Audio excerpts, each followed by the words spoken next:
I got a Sally. Welcome.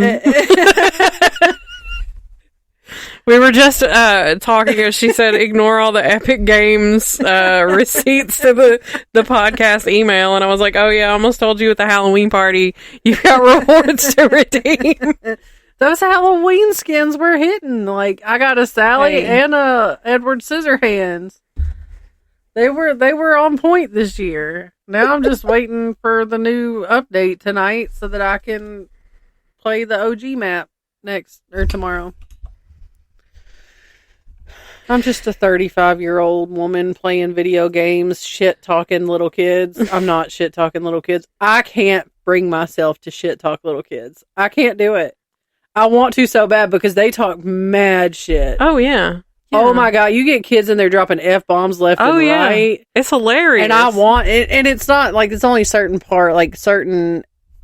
Like, you got mini games within the game. Yeah. It's only on certain mini games that you can hear the people around you if they're not in your group. Right. And so, like, you get in these, I don't ever play them hardly anymore, but, like, you get in some of these, and these little kids are talking some mad shit, and I'm like,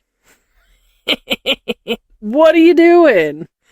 I don't know. Kids cussing is just so hysterical. It is funny, but I cannot bring myself to talk shit to a little kid.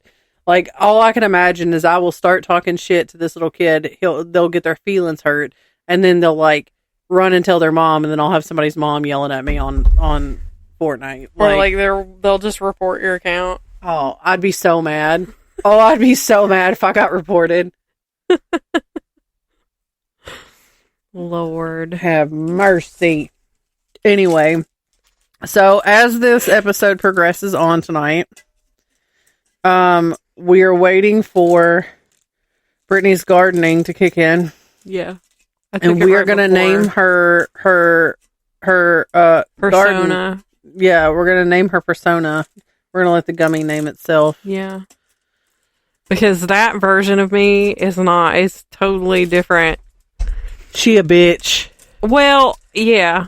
But she a bitch. Also, too, it's like, it feels like, these new ones, I really, really like these new ones. I think don't these like the new are ones like, because they talk mean truths about people. It wasn't true. It wasn't true. It definitely wasn't true. But they're hateful. I said it. They're hateful. So, okay, I said I wasn't going to say it on the podcast.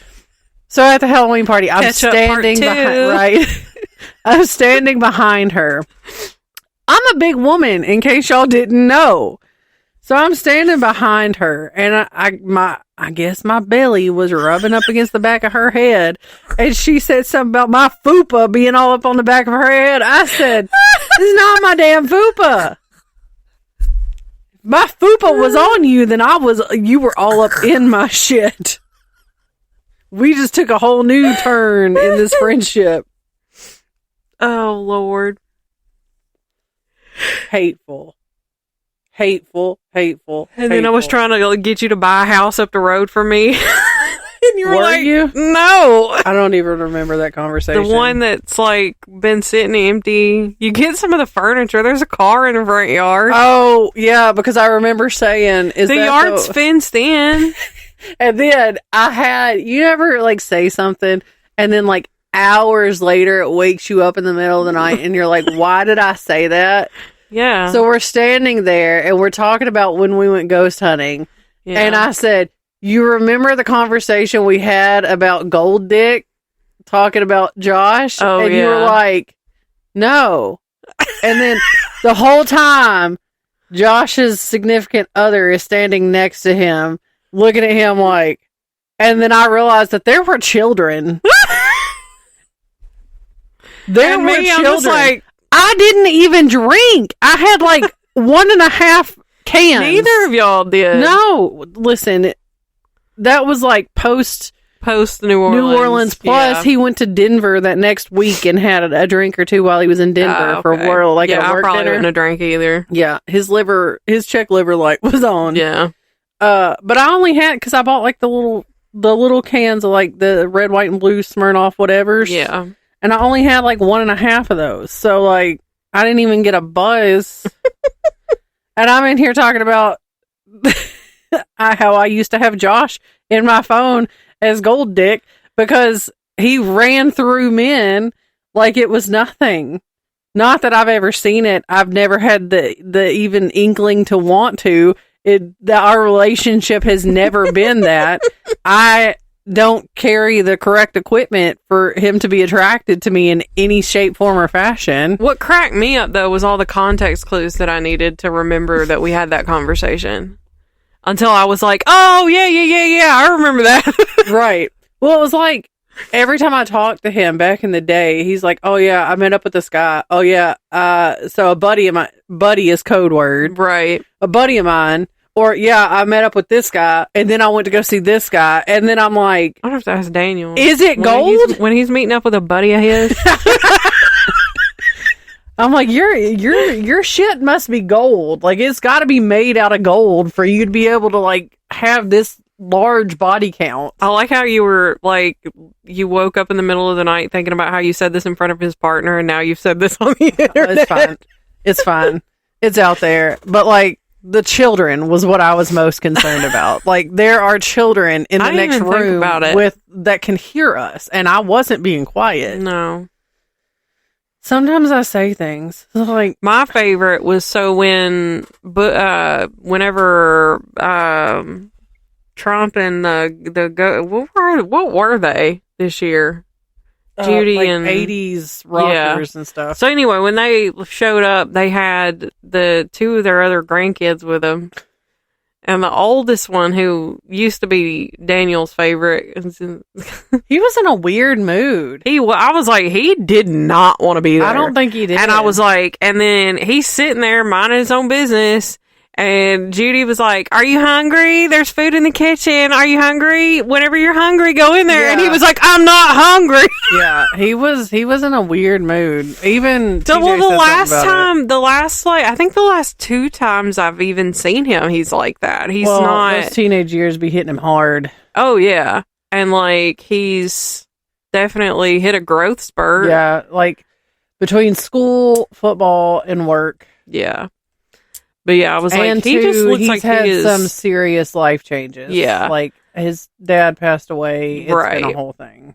But I was like, he just straight up was not having a good time. And I was like, you know, he seemed too cool for school. The youngest one, I've never heard him talk so much. He looked like he was having the best time. I've literally never seen him have that much fun anywhere.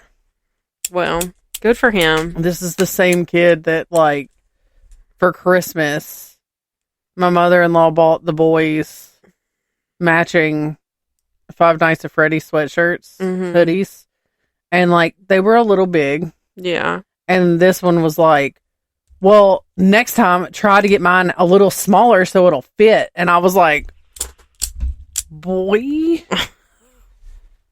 I'm surprised you did not get smacked. Right.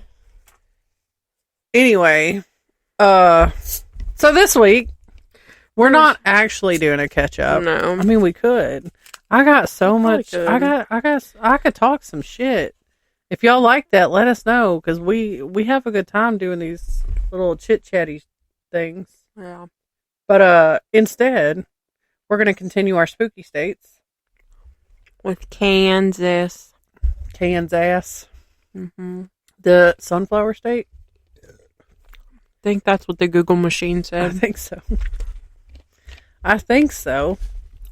So we're gonna hit you with some spooky stories, and I'm also gonna hit you with some weird laws, because there were some weird ones.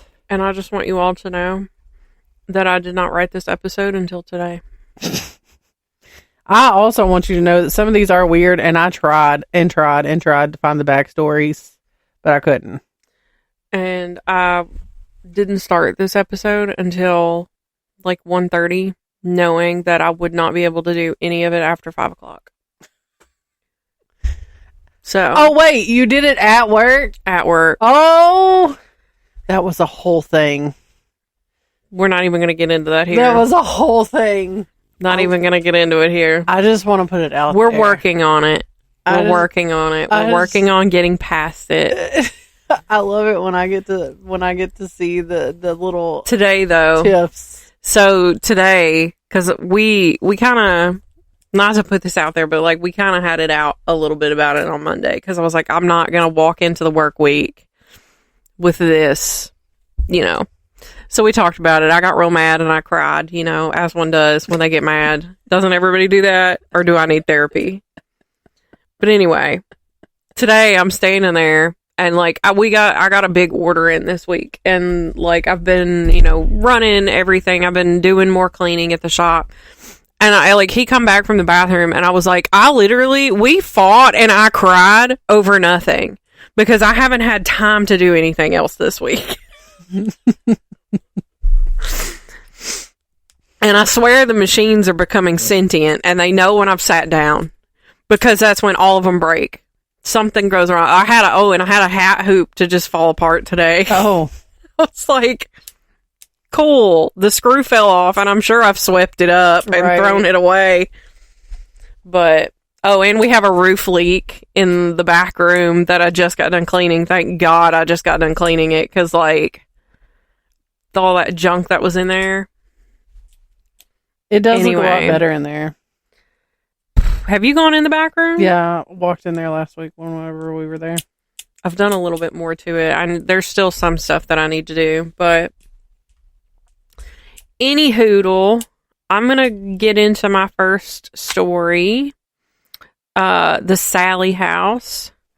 So the Sally House was built sometime. There was it was a little bit of a murky information about when this house was built. So it's built sometime in the mid-1800s in Atchison, Kansas, and has been passed through multiple hands during this time. Originally built for Michael Finney and his family, and the family owned the home until 1947. And 4 members of the Finney family died of natural causes in the home over the years.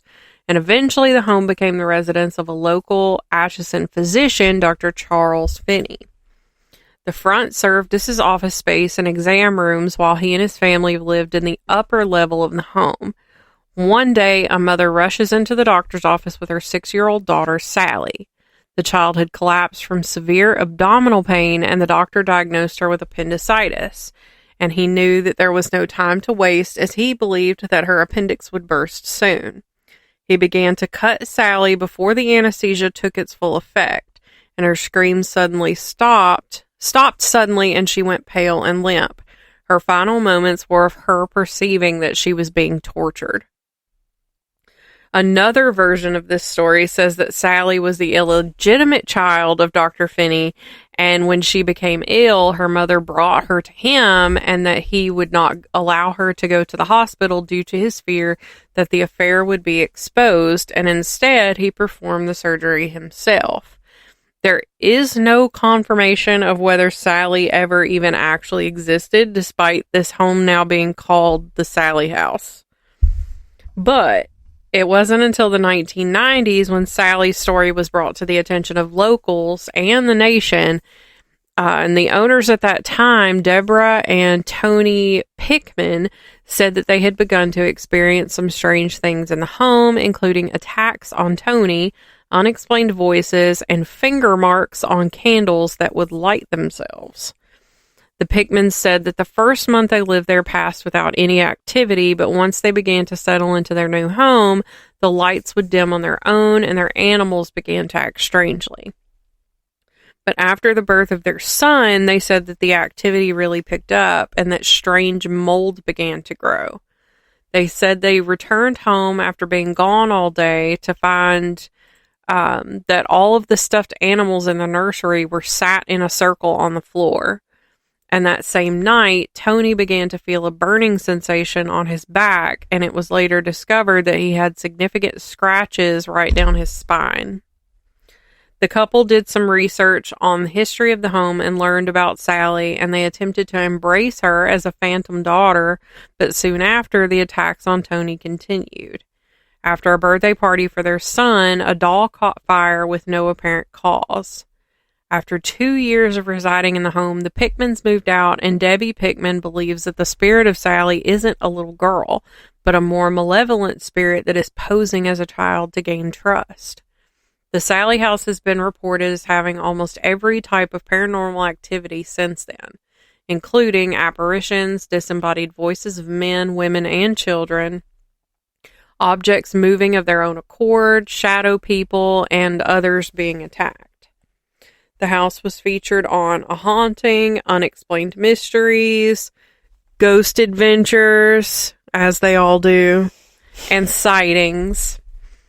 At times, the activity in the home has been so severe that it is believed that the haunting is that of a demon rather than a spirit of a former resident.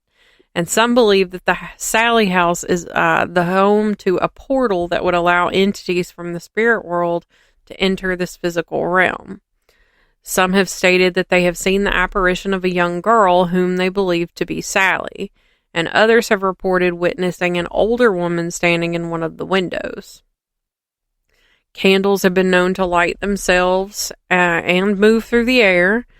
It is also not uncommon to hear scratching sounds in the night, which is honestly probably just rats or something, along with the sounds of furniture being moved around. Currently, the home is unoccupied, but it has been owned by the same person for over 20 years, and you can book the house for an overnight investigation for $125 per person, with a 2-person minimum, should you dare. See, I want to do an overnight stay somewhere like that. I think that would be kind of cool. We'd probably test the limit on how many energy drinks Chelsea can have where she has to go to the emergency room. But, because I'm not sleeping. No. There shall be no sleeping. I'll get cozy. Nope. It depends on where it is, too. Like, is it a nice place? Maybe. Probably. I mean, if it... Is it like a derelict building where I have to sleep on the floor? No. No, I'm definitely not sleeping. No, I could probably, like, if we went to, like a hotel or, like, an Airbnb or something like that, that was haunted. Mm-hmm.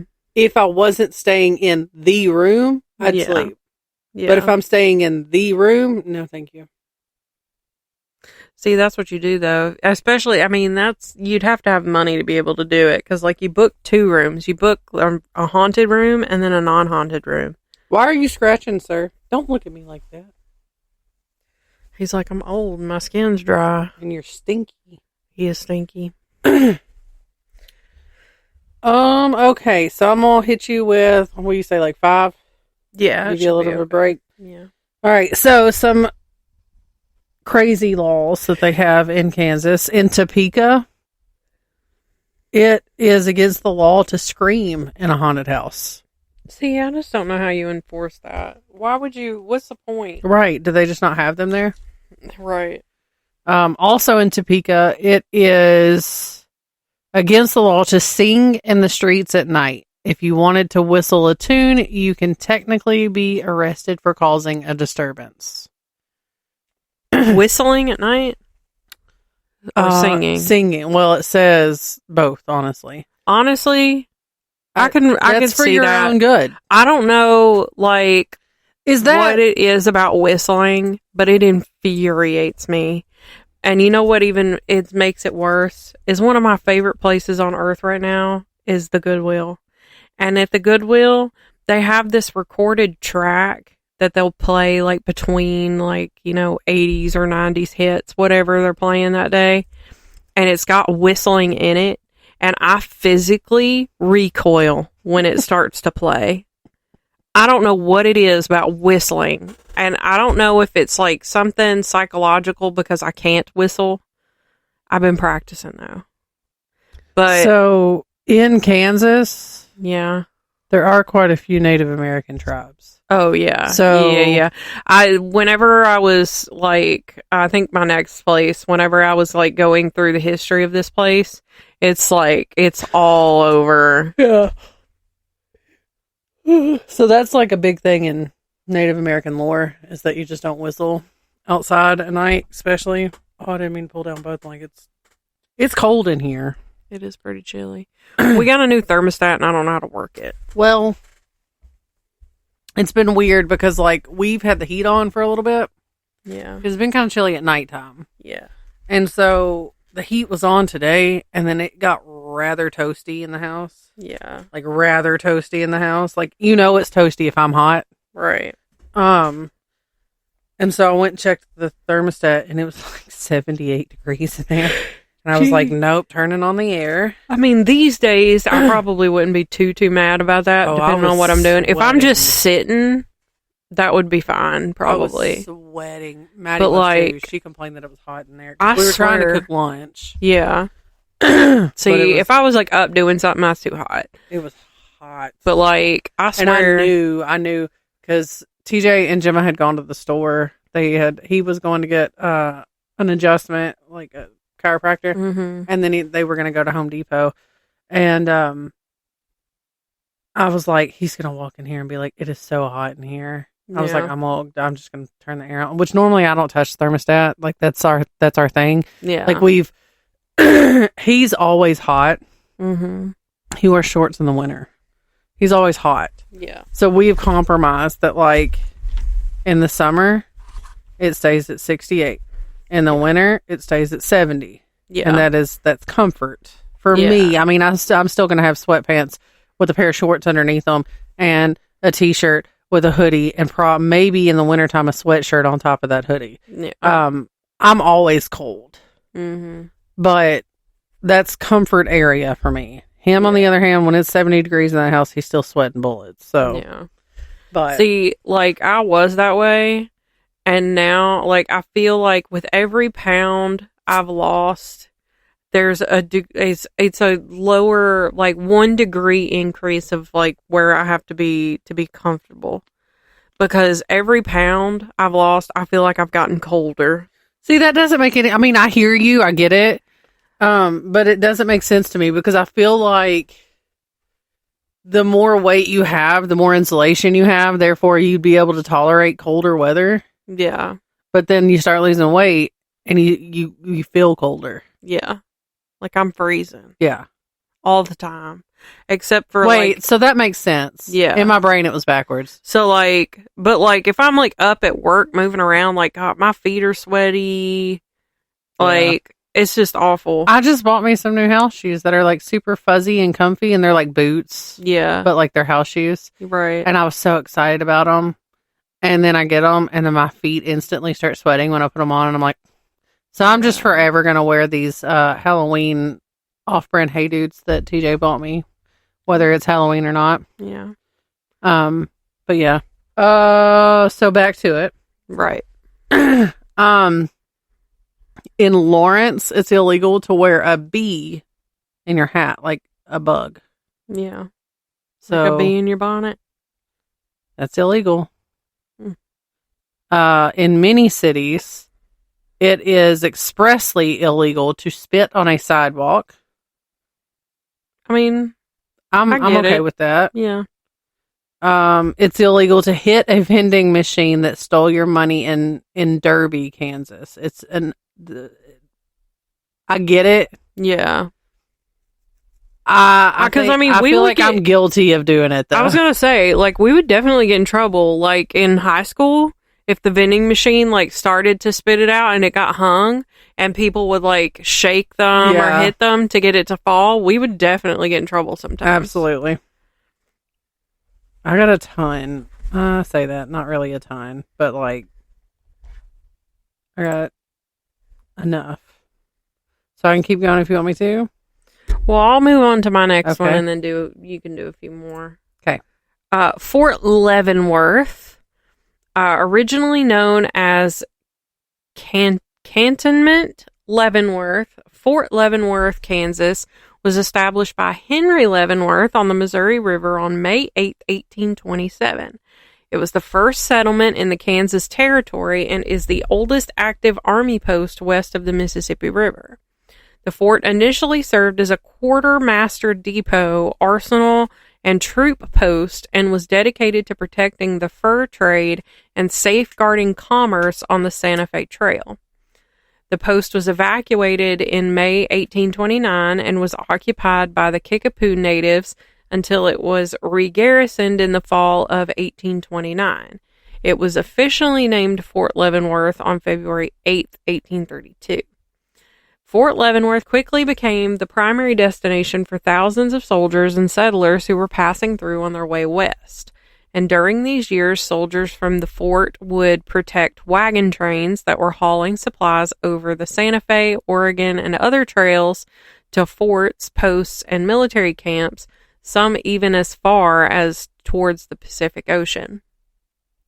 Fort Leavenworth has a long and bloody history between the many wars that we have faced since it was established, but in order to keep this a little bit short and simple and to the point, I will just get right into the hauntings, because there's a lot of history that goes along with this fort, and I was like, this feels like it would be a snooze fest. So, but there are several old officers' homes on historic Fort Leavenworth that are said to be haunted. Some have claimed to see faces in the back of fireplaces and claim to hear strange noises at night. Many people... She thinks that gummy's going to hit her and make her hateful, but it's really just going to put her to sleep. Probably. Many people believe that the ghosts are the spirits of inmates who were executed at the United States Disciplinary Barracks on Fort Leavenworth, and they are buried in the National Cemetery located just beyond the prison walls. And at the old disciplinary barracks themselves, there are 12 towers along the wall, and before they were closed, not all of them were manned. The 8th tower had not been renovated and was subsequently closed off and inaccessible from one way, except for one way, which was to walk along the wall from another tower. And in this tower, there was a soldier who had committed suicide by shooting himself. When the prison was still operational, guards would report seeing movement in Tower 8, and the control tower would report receiving phone calls from the tower, even though there was no phone remaining in Tower 8. When the line would be picked up, there was just static on the other end. At another time, a patrol car reported seeing someone standing in Tower 8 with a rifle pointed towards the patrolman. And upon investigation, there was no one found in the tower. There are other towers where guards reported hearing the sounds of someone walking up the stairs and knocking on the trapdoor entrance to the towers when no one else was there. And once used as a prison hospital, Building 65 has an unused elevator that is said to be haunted. Legend says that 14 German prisoners of war were executed in the elevator shaft by hanging, and guards would report hearing screaming coming from the old elevator. Mm-hmm. Additionally, on the 3rd floor of Building 65, which is primarily used for storage now, the apparition of a man pushing another man in a wheelchair has been seen. These barracks operated from 1875 until 2002, when the new barracks were built. The Chief of Staff's quarters is the location of a phantom tea party. No apparitions have ever been seen, but many have reported hearing the sounds of a tea party coming from an otherwise empty parlor room, which reminds me, have we talked about our adventure, our ghost hunting adventure? No, I thought about that earlier. Okay, we'll do that. We'll wrap up this episode with that. I just want to know what a tea party sounds like. Like, how are we pointing this out that it's a tea party? Like the sound of glasses on like saucers, or like sugar spoons, like tinking on a. That's what I would imagine, and probably like chatter, that kind of noise. I don't know. Why are you so heavy-footed? He's if he doesn't get fed right away, he stomps on the kitchen floor. It's so loud. Come on. In the officers' quarters, there's said to be the spirit of a previous resident. The apparition of a man with a mustache and goatee has been seen in the fireplace in the middle of a burning fire. When I was typing that, all I could imagine is like a tiny man standing in the fire. The same apparition has been seen in one of the bedrooms, and once someone saw him shaving in the bathroom. There have also been reports of loud footsteps up and down the stairs, doors slamming shut, scratching sounds, and loud crashes throughout the house. And residents have reported cold spots in various areas of the home. The Rookery is a duplex and is the oldest house on the base and is said to be the home to several spirits. Built in 1832, the home has been occupied continuously since it was built, and the number of ghosts who now haunt this home have given it the reputation of being the most haunted house in Kansas.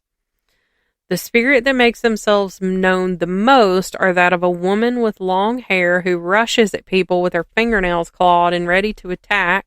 Okay. And it's said that she was the victim of some sort of violent crime in the home. There's the apparition of an elderly woman who is seen chattering in the corner from time to time. I just picture a crazy old lady in the corner just talking nonsense. Yeah. I want to be that old lady. If I'm going to be a ghost, I want to be a creepy old lady sitting in a corner just talking nonsense. I could see it. Look at this. I gave Ziggy a mohawk on his back. There's a third spirit of a young girl who has been seen throwing a temper tantrum. And many residents have said that as they try to sleep, they are often roused by an older man in a nightshirt with bushy hair. Daniel! There are many... His nightshirt. Right, his sleep shirt. There are many other spots at Fort Leavenworth that are said to be haunted, but I will end on the National Cemetery for this location. Here, the spirit of a woman named Catherine Rich, there's also been reports of her last name being Sutter, and she has been spotted walking among the headstones of the cemetery. In the fall of 1880, Catherine and her husband Hiram, as well as their 2 children, stopped at the fort on their way to Oregon Territory, where Hiram was to become the post sutler. One day, her husband sent the children out to collect firewood, and they never came back. It had been a theory that the children, named Ethan and Mary, may have simply wandered too close to the river and gotten swept away in the current. A search party did look for them for 3 days, and then they were like, must be dead. Oh my gosh. The Riches stayed through the winter, hoping that their children would return or be found, and Catherine spent many hours walking through the snow, calling out to her children, and became a familiar figure around the fort. After the hours spent in the cold, Catherine ended up catching pneumonia and dying that winter, and she is buried at the cemetery at Fort Leavenworth. Hiram returned to his home in Indiana in the spring, but shortly after he received word that his children were alive and well. They did in fact get swept away in the river. However, they were rescued by some Fox natives who took care of them until the spring and returned them to the fort. Fox natives? That's what the thing said. They're rescued by foxes. No, I'm sure it's like an Indian tribe or something. Unfortunately, Catherine still continues to search for her missing children, and she has been seen wearing a calico dress and black shawl and is sometimes observed carrying a lantern and calling out into the darkness. Another cemetery spirit is that of Chief Joseph, who was a proud Nez Perce native. He was a leader who was incarcerated here in 1877. And there have also been reports of Civil War soldiers walking through the woods nearby the cemetery. Ziggy. That was aggressive. That's that for that one. All right. I'm sorry, I'm over here getting all the Ziggy loves. Okay, so in Russell, Kansas, if you've got, we'll say, a General Lee vehicle, you can't use your horn because musical horns are banned. Fun fact, here, you're not supposed to have a train horn on your vehicle. It's illegal. Wish they enforced that. Yeah, I know. If you lived in Wellington, you would not be able, you're technically not allowed to have any more cats than you already do in your home. It is not allowed to have more than 4 cats living in your household. Bullshit. I feel like 4 is plenty, though, Right. honestly. Especially having to give them all wet food for dinner every night. Oh my gosh. What a pain. If it snows in Topeka, Mm-hmm. you can't have a snowball fight. Where's the fun in that? Right. When you're entering into the city of Lawrence, you have to toot your car horn to warn the horses that you're coming. Oh. In Derby, you're not allowed to screech your car tires while driving. Fair enough. Sometimes I accidentally do it. Right. In Natoma, this is one of those that I was like, I gotta find the backstory on, but I never did. Mm-hmm. In Natoma, it's illegal to throw knives at men in striped suits. See, I would be so interested in where that comes from. I tried. I really tried.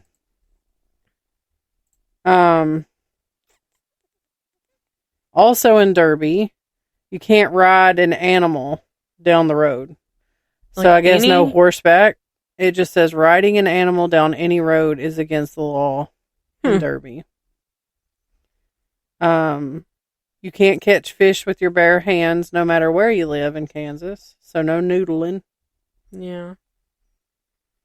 That doesn't surprise me. Because I know there's other states where that's also illegal. You're not supposed to do that. I mean, I wonder why. it's skill. Yeah. I feel like this was a law in another state that we talked about. If 2 trains meet on the same track, neither shall proceed until the other has passed. Yeah. Hold on.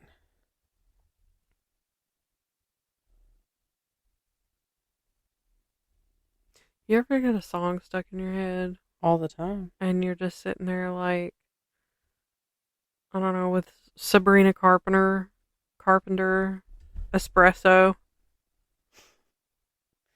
You can't drive a car through a parade in Topeka.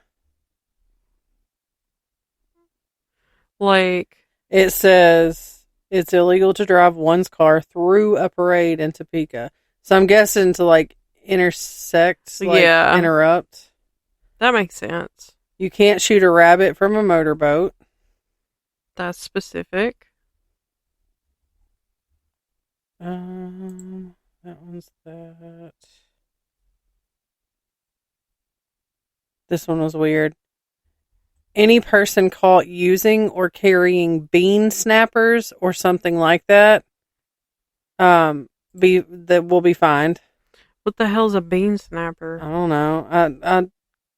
I'm assuming some type of tool that you use to snap beans. My grandparents were not cool like that. We did it with our fingers. Exactly. Okay, Google. What's a bean snapper?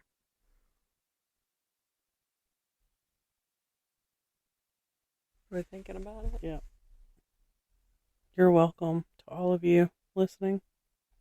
Hope you triggered your things. Thinking real hard about it. It ain't doing shit. The little lights are going. I know, but it's The gonna turn last off. week's episode that went off, Oh my god, that was such a mess. my sister called me and was like, all of her devices were going off. All of them. All at the same time. If you want to take dirt from an airport for some reason, you have to get a permit. I don't know what. So a bean snapper? I still don't know what it is, but in Wisconsin, there's an adult entertainment club called Bean Snappers. Okay. That's the first thing that came up. Yeah.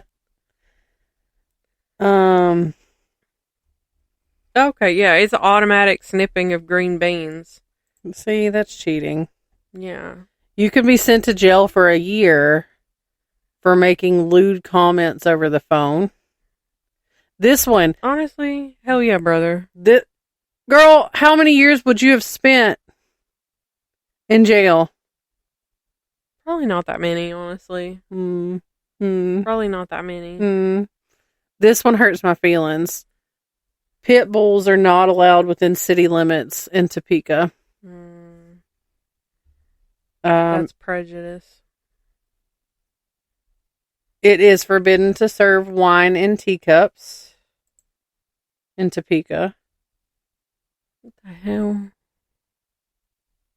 In Lang, you cannot ride a mule down Main Street unless the mule is wearing a straw hat.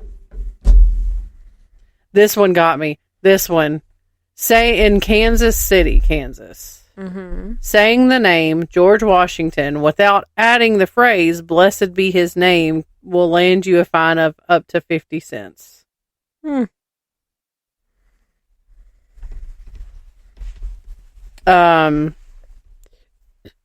The installation of bathtubs is prohibited in Topeka. In Dodge City, all businesses have to have like horse troughs. Yeah. Is everybody just riding horses in Kansas? So, elaboration on the parade one. No driver of a vehicle except a police car or other authorized emergency vehicle shall drive between the vehicles or persons compromising a parade when such vehicles or persons are in motion and are conspicuously designated as a parade. So that means interrupting the parade. Yeah, that makes sense. It's illegal in Salina. It's illegal to leave your car running while and be unattended. What are all the cops doing then?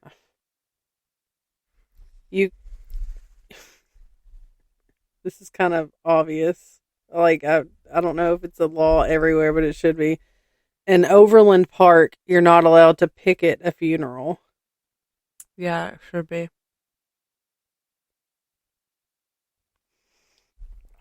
I've read some of these. All right, if you want to go with your next one, I'm kind of getting to the end of mine. Oh. In the tiny, nearly forgotten town of Stull, Kansas, sits Stull Cemetery and the abandoned church beside it. There are a few houses left standing in Stull and a newer church and about 20 living residents, but there are also a large number of legends surrounding the place. The old church and cemetery can be found at the top of Stull's Emmanuel Hill, and for years tales of witchcraft, ghosts, and the supernatural have surrounded the old graveyard. Some claim that it is one of the 7 gateways to hell. The legends say that stories have been linked to Stull for over 100 years. However, none of them were printed until the 1970s. In November 1974, there was an article written by a University of Kansas student for the student newspaper that spoke of the large number of strange occurrences at the graveyard.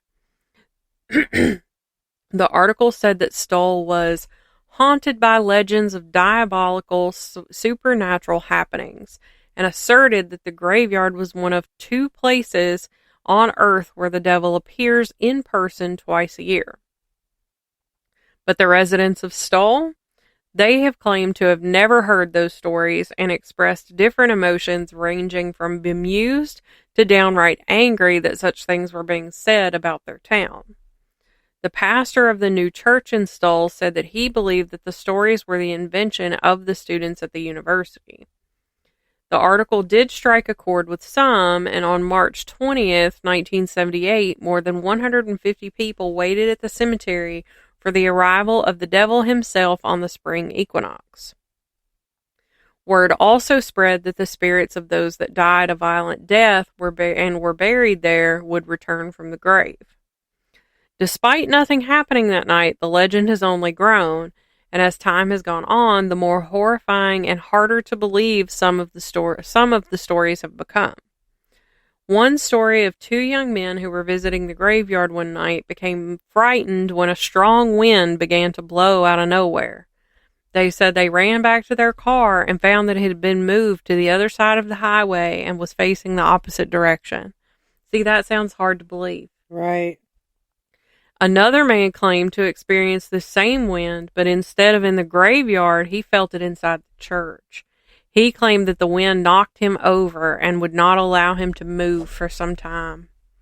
And some witnesses have also reported rainfall inside of the church, which has no roof. So just rain in the church. Like, it's raining, but it's raining in the church. It has no roof.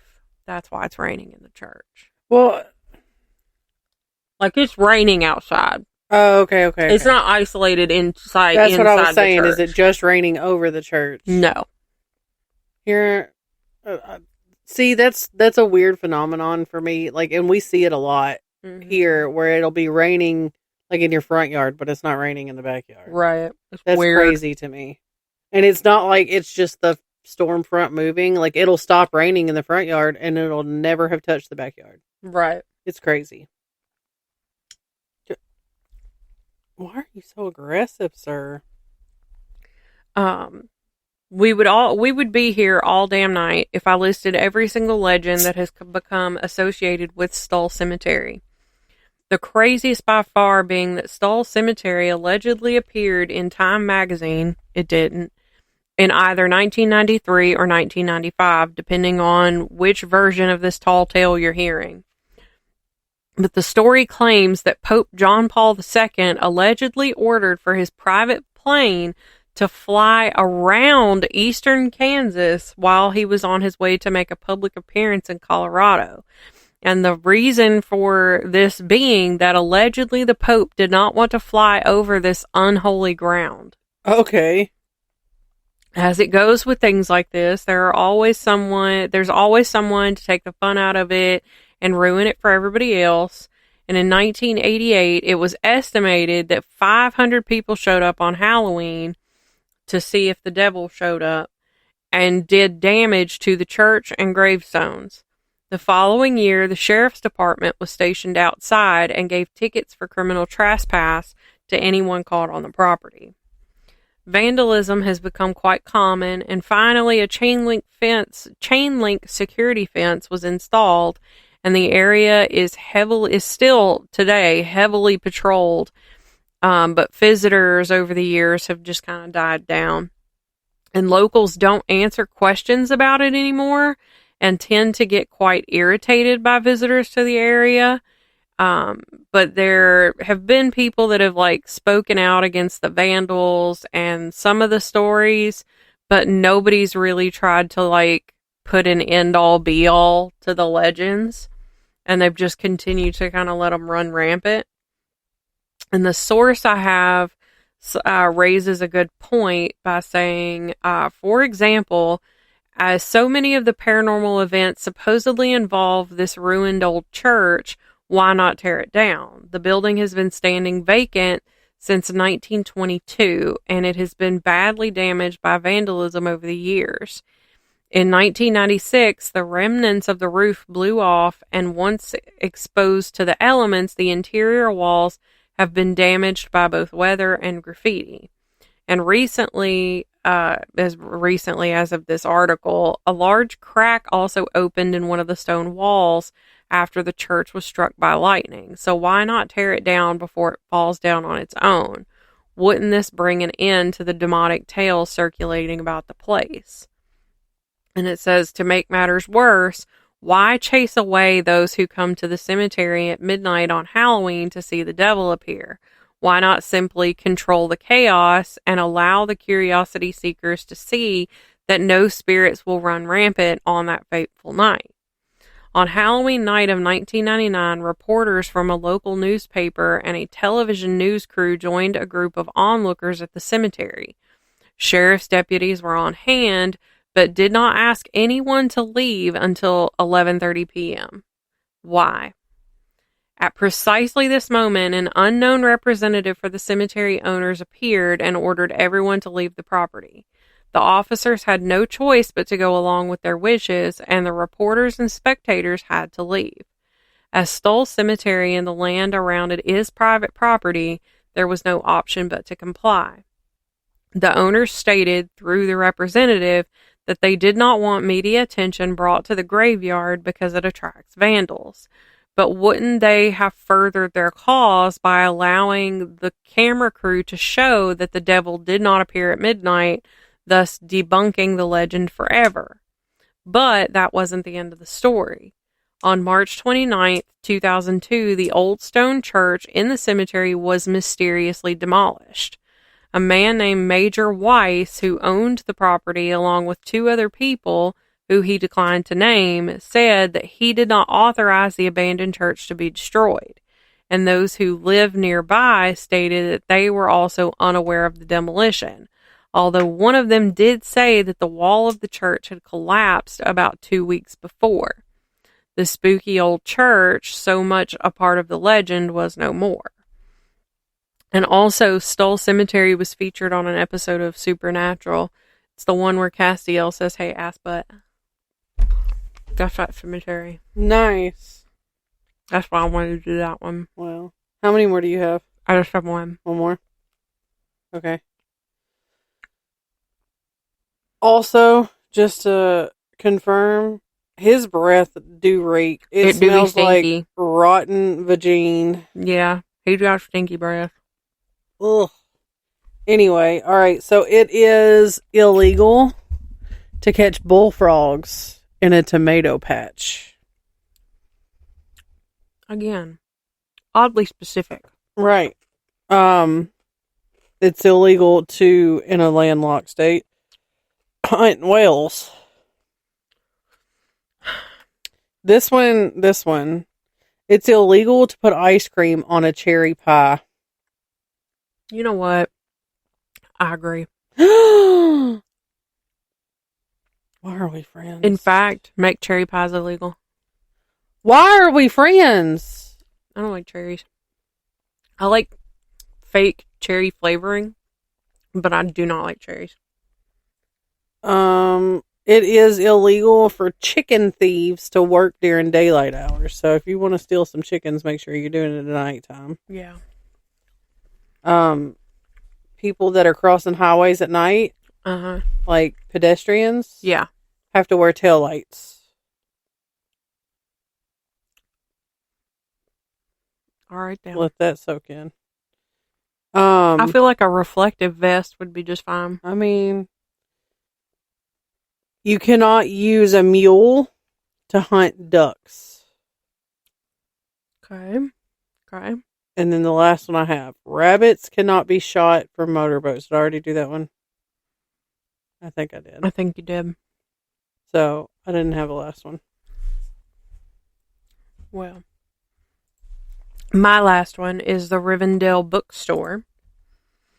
And they sell used, rare, antique, and out-of-print books. And Rivendell Bookstore is the home to a ghost. Owner Wendy, I think it's Cahill, said she and her husband have a spirit who stays in their shop. She says that it has been seen by others and once even followed a customer home when the book he was reading was purchased. She said, she was quoted in an article as saying, "Saturday nights, my husband and I clean, and the last thing we do is he mops from the back to the front and we lock up. We were coming back in on Sundays, and there would be a neatly stacked pile of books in a spot where they shouldn't be. And others have seen an older, ghostly gentleman here in the store as well." She continued, saying a customer once bought a military book, but brought it back a couple of days later, and he was white as a ghost. He said he had awakened in the middle of the night to see a ghostly elderly male figure walking through his bedroom reading the book. Wendy said that she had reached out to a local paranormal TV show and was able to get some answers. They brought in a psychic who said it was a... What is that? I don't know what that was. She's down here messing with my backpack, but that wasn't her. There was nothing that should have done that over here. She's like rubbing her scent all over my backpack. Look, she wants to make sure. I think that because she does this every time I come over here. I think that she's fighting for territory with the dogs. Probably. But anyway, so the paranormal TV show that she had, they brought in a psychic who said it was an elderly man who lived through the First and Second World Wars and who never had any money. So now he's here and he just wants to read the books. And when he was seen at the customer's home, it was determined that the spirit had been reading that book and wasn't finished before it was purchased. So he just went so he could finish reading his book. Honestly, that sounds like something I would do. Right. And that's it. So let's talk about our ghost hunting experience. How long have we been going? 56 minutes. Okay. Do you think that we could fill an entire episode on this? Maybe. We could probably at least talk for 30 minutes. So do we want to record one more tonight? I can phone the other party in. I mean, we can. It's up to you. If you want to throw it in on the end of this one. I don't care. Let's just do a whole episode, just a whole separate thing. Okay. So tune in next week. Yeah. For our ghost hunting experience. Maybe not. Tune in at some point. Yeah. So we hope you enjoyed this month's edition of Spooky States. Yeah. Make sure that you're following us on the socials, such as Facebook, Instagram, TikTok, YouTube, and then sending us those spooky stories, topic ideas, whatever, except for dirty pictures. Yeah, no dirty pictures, please. To send us cute pictures of your pets. Yeah, if you dressed your pet up for Halloween, send us your Halloween pictures. Send us your costume pictures. We want to see those. Send them to wondersofweird@gmail.com. Oh, daddy. Bye. Right, okay, bye.